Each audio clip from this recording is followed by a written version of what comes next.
Hi everyone, this is Matt Thalman, and I've got a quick Photoshop tip to show you.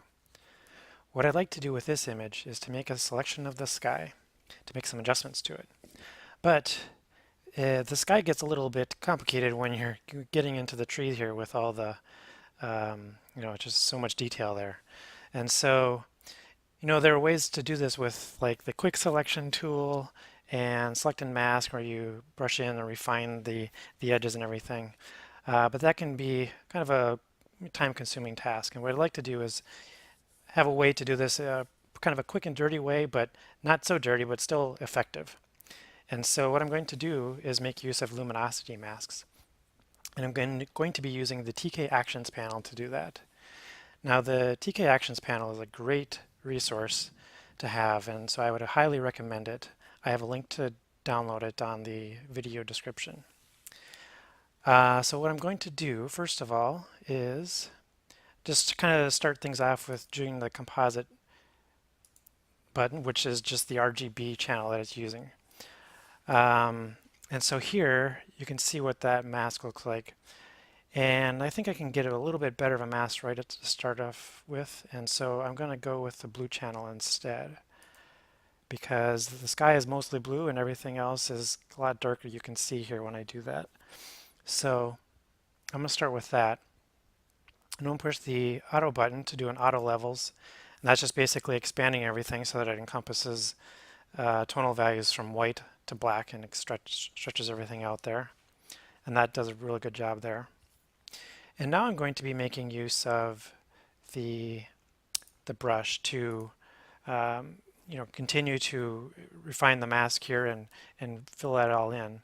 But I'm going to be setting it to overlay. And what that does is if you're using a white brush, it'll lighten the areas that you're brushing with, and the areas which are completely black will not be affected at all. So I'm going to be continuing to switch between white and black to make sure that the light areas get light and the dark areas remain dark for the areas that I want to be selecting. I'm going to be putting the opacity down a little bit because I don't want complete white and black. That'll be just too much contrast there, and the mask should have a little bit more gray values as well in there. So I'll just start brushing here, just get this sky portion in right away. Maybe even get a little bit bigger brush here. And as we come here, I'm just going to kind of make sure I don't go too far into there. Get into the trees there. And now I'll switch to the black brush. Probably put the opacity all the way up for this section.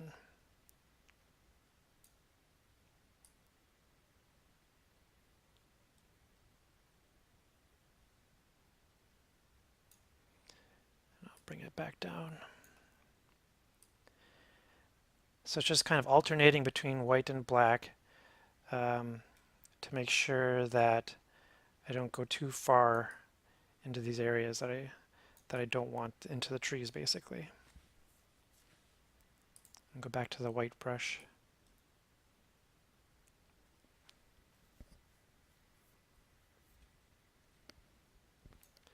And we'll go back to the black. And you can see as I paint into the white, it's all black there, or all white there, so it's not going to be affected. All right, let's zoom in. See what we have.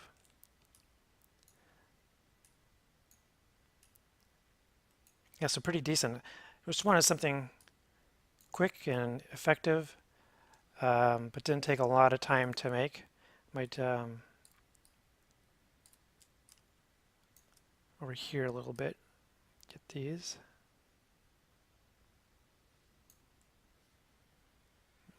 Get back over here. All right, let's go back out. And we can see what this mask looks like with adjustment.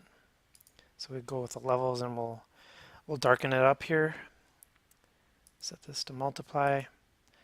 You can see how that mask works. as we go from more dark to less. So yeah, I think that looks pretty good.